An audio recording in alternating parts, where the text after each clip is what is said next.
जय हिंद दोस्तों। स्वागत है आप सभी लोगों का Om Sai classes for one day exams में। दोस्तों आज हम लोग आ गए हैं इतिहास का एक महत्वपूर्ण टॉपिक को लेकर के, सिंधु घाटी की सभ्यता। और इसे हम सभी लोग हड़प्पा सभ्यता के नाम से भी जानते हैं। सभी लोग जानते हैं सिंधु घाटी की सभ्यता विश्व की प्राचीन सभ्यताओं में से भारत की सबसे प्राचीन सभ्यता है सिंधु घाटी की सभ्यता। तो इसके पहले हम लोग वैदिक संस्कृति को मानते थे कि वो सबसे पहले, लेकिन ब्रिटिश काल में कई अन्य जगह पर खोजें हुई।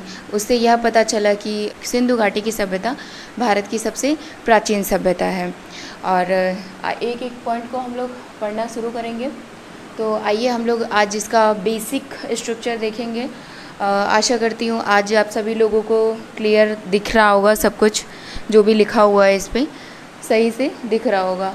तो चलिए हम लोग पढ़ना शुरू करते हैं। दोस्तों एक बात और, मिस्र की सभ्यता नील नदी के किनारे विकसित हुई, और मेसोपोटामिया की सभ्यता दजला और फरात नदी के किनारे विकसित हुई। चीन की सभ्यता येलो नदी के किनारे विकसित हुई, और सिंधु घाटी की सभ्यता सिंधु नदी के किनारे विकसित हुई। आइए हम लोग पढ़ना शुरू करते हैं। इसको हड़प्पा सभ्यता के नाम से भी जाना जाता है।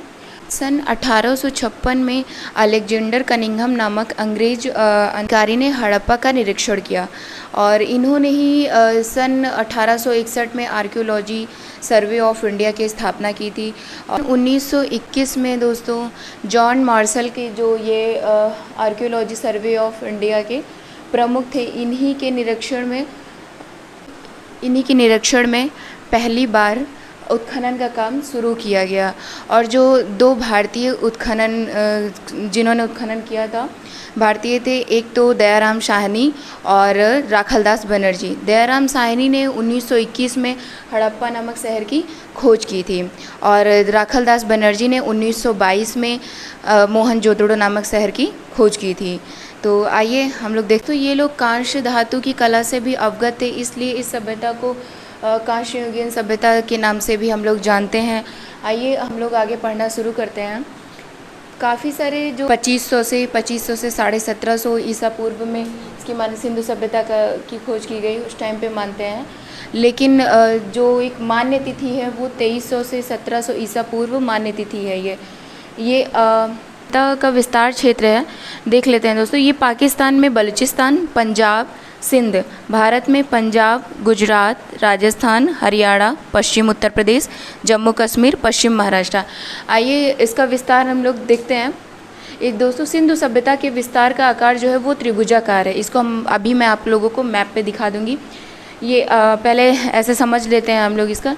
ये उत्तरी, ये मांडा आपका ये जम्मू कश्मीर वाला एरिया में आता है, इधर है। पूर्वी में आलमगीर, ये उत्तर प्रदेश में पड़ता है।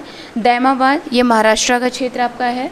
का केंडोर ये आपका पड़ता है बलूचिस्तान में पड़ता है, पाकिस्तान बलूचिस्तान में। और आइए हम लोग इसको मैप के सहारे देखते हैं।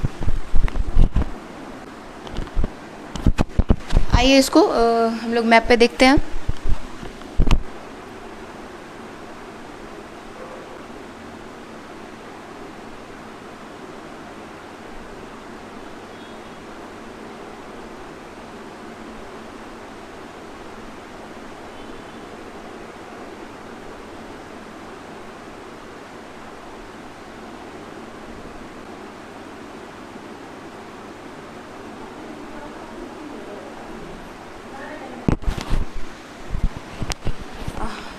मैप थोड़ा ठीक नहीं बना है, लेकिन हाँ ये है कि हमारे जो समझ में आ जाएगा ये। देखते हैं हम लोग। देखिए इसको त्रिभुजाकार क्यों बोला गया है। यहाँ पे ये आपका ये मांडा का क्षेत्र पड़ेगा। मांडा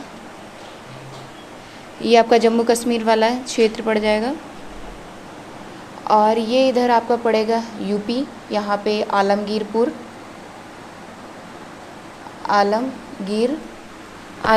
इधर पड़ जाएगा आपका। और ये आपका इधर पड़ेगा पाकिस्तान में, इधर बलूचिस्तान में पड़ रहा है। यहाँ पे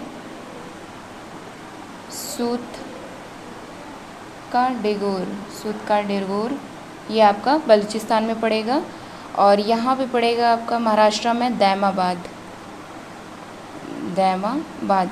ये आपका दायमाबाद या दैमाबाद दोनों कह सकते हैं।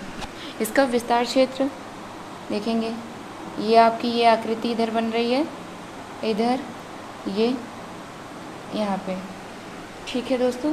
तो ये इसका पूरा विस्तार क्षेत्र है। यहाँ पे ये बनेगा आपका, ये ऐसे आएगा, इसीलिए इसको त्रिभुजाकार, क्योंकि ये इतने विस्तृत क्षेत्र में अभी तक जितने खोजे गए जो स्थल हैं इसके करीब 1500 के लगभग एक स्थल खोजे जा चुके हैं दोस्तों। भारत में 900 प्लस हैं, भारत में। पाकिस्तान में आपका 575 के अराउंड, 575 पाकिस्तान में हैं, और 2 खोजे गए हैं अफ़गानिस्तान में केवल 2 ही हैं, 2 ही स्थल मिले हैं अभी तक आपके। और जितने भी खोजे गए स्थल हैं दोस्तों, उनका हम एक एक करके अध्ययन करेंगे अगली क्लास में। हड़प्पा में आपको क्या क्या चीज़ें मिली हैं, मोहनजोदड़ो में क्या मिला है, चौहंद्रो में क्या मिला है, लोथल में और कालीबंगा में क्या मिला है, बनावली में, धौलावीरा में, रोपड़ में, सूतका गेंडोर में, ये हम लोग अगली क्लास में देखेंगे हम लोगों को क्या क्या चीज़ें यहाँ से प्राप्त हुई हैं। विस्तार से हम लोग इसको आगे पढ़ेंगे। आज हम लोगों ने इसका बेसिक स्ट्रक्चर देख लिया था, मेन पॉइंट इसके क्या हैं, क्योंकि हम लोग अगले वीडियो में, और जिसमें हम लोग इसके स्थलों को विस्तार पूर्वक इसका अध्ययन करने की कोशिश करेंगे हम लोग। तो चलिए मिलती हूँ आप लोगों को अगले लेक्चर में।